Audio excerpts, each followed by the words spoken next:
This is Sportscentre.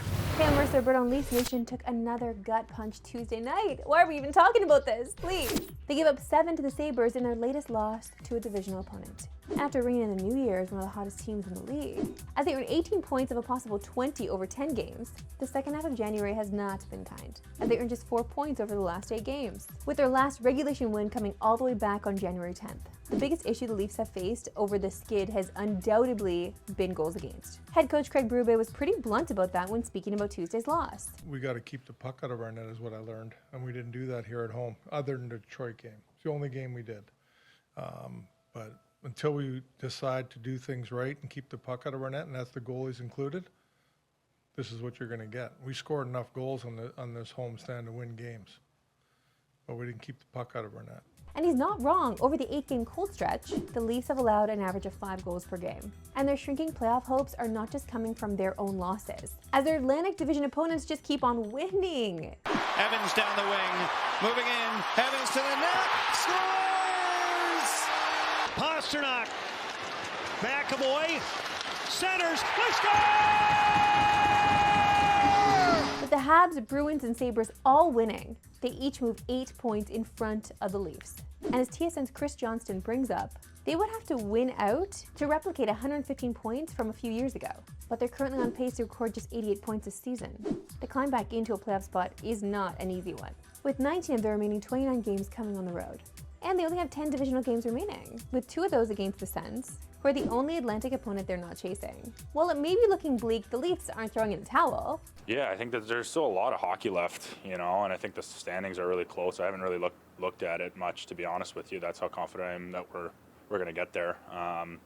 We just got to focus on each game, and ahead of us is four big games on the road. So that's the main focus. I think I'm not going to really look at the standings or the point totals at all. I think we're just going to try to focus on playing to our identity, playing our hockey, and trying to win games. And while you gotta love the confidence, odds makers may disagree. After working their way to nearly even money to make the playoffs just a couple weeks ago, those Leafs playoff odds have now fallen to plus 370 on FanDuel. So, what do you say, Leafs Nation? Should we just hit it? Let's hit it. Let's keep the hope alive. Time now for M&M's Game Day. We finally know who will be playing in Super Bowl 60 in just under 2 weeks, as the Pats and Seahawks will battle for the Lombardi on February 8th. And as soon as you hear those 2 names for Super Bowl, one thing comes to mind, and that's one of the most historical moments in Super Bowl history. Play clock at 5. Pass is intercepted at the goal line by Malcolm Butler. Unreal. Just hand the ball to Marshawn Lynch, come on! But on to this matchup, and one of the biggest storylines heading into Super Bowl 60 has to be the path that it took Sam Darnold to get here, as he will become just the 3rd quarterback ever to start a Super Bowl after playing for 5 teams in his career. The other 2 are Earl Morrall in Super Bowl 3 and Chris Chandler in Super Bowl 33, and both those guys lost their matchups.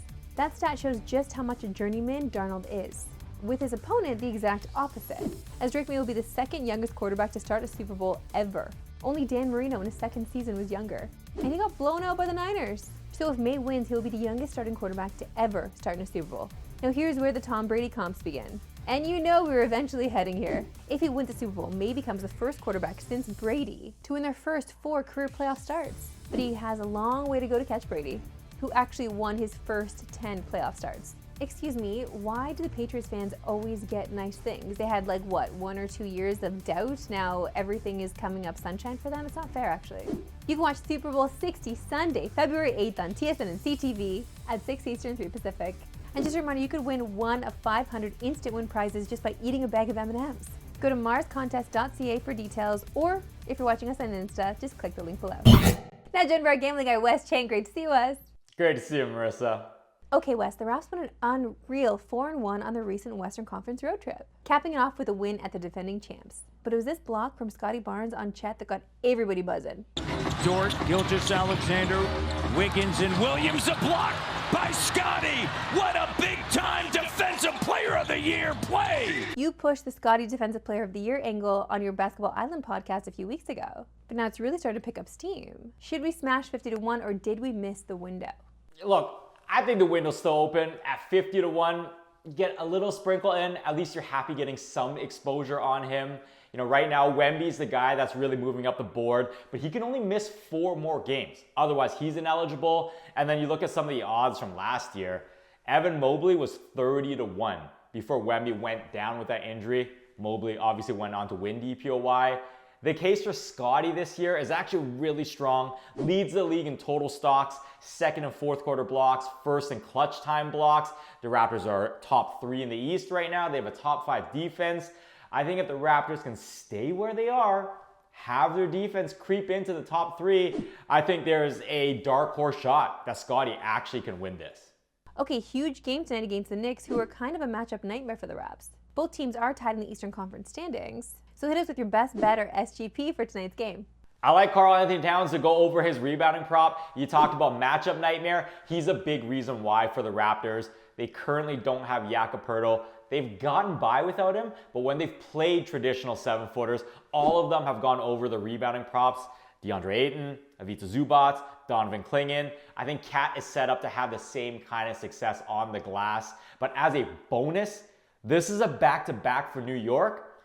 Mitch Robb has not played a single one this year. And in the 5 games Cat's played with him out and Josh Hart in, he's averaged 15.2 rebounds during those games. I think he's set up for success against the Raptors tonight in a game that pegs to be a rock fight. Wes Chang, a pleasure as always. Hey, thanks for having me. Our partners at Special Olympics Canada have once again teamed up with Tim Hortons to present the Special Olympics donut. Listen to me, this donut is possibly the best donut you could ever get at Tim Hortons. It is so delicious, it's got everything you need. Plus 100% of the proceeds, are you kidding me? Starting January 30th until February 1st, the Special Olympics donut will be available at Tim Hortons across the country, as well as online via the Tim Hortons app. And as I just mentioned, 100% of the proceeds from these donuts go to Special Olympics programs, supporting thousands of athletes with intellectual and developmental disabilities across Canada. But let's throw it to our guy, Jesse Pollock, who's with Special Olympic athlete Alec Baldwin. All right, we are here with Special Olympics Canada athlete Alec Baldwin. How are you, Alec? I'm really good. So, Alec, how long have you been a Special Olympics athlete for, and which sport is your favorite to compete in? I started at Special Olympics since early 2009, and my favorite sport is track. So, Alec, did you bring home any medals from Berlin or Turin? Yes, I brought 3 gold medals for relay from Turin, Italy, and running long jump at 800 meters from Berlin, 2 bronze medals for 400 meters from Turin, Italy, and a bronze medal for relay 4x100 meters in Berlin, Germany, and a silver medal for 800 meters from Turin, Italy.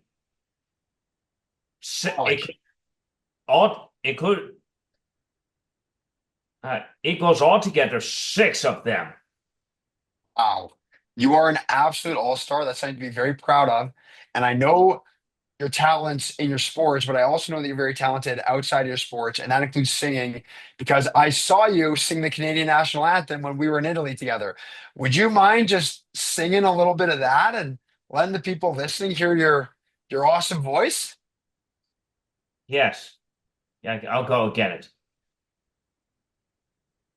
Oh, Canada, a home and native land. Wow. You patriot love in all of us command.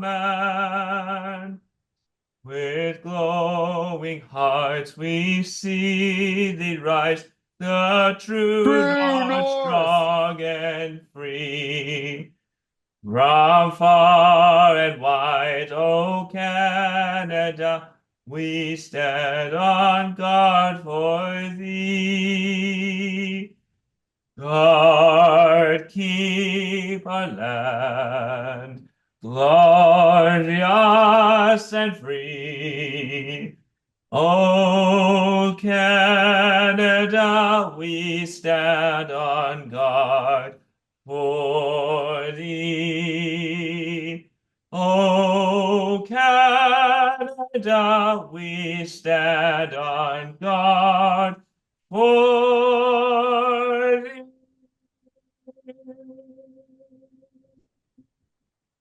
That was unbelievable. I just got goosebumps. Thank you, Alec. That was remarkable. You're an all-star in your sport, outside your sport, and it was such a pleasure chatting with you. So thank you so much for doing that and serenading us with your beautiful voice. Thank you very much, Jesse. I have done really well. You have. I actually got to witness Alex sing live before we sent off our Special Olympians to Milan. He has a stunning singing voice. So happy that we have him on the show. And you all got to hear him sing as well. That's it for me today. We'll see you back here tomorrow at 3 Eastern, no Pacific. Have a good one.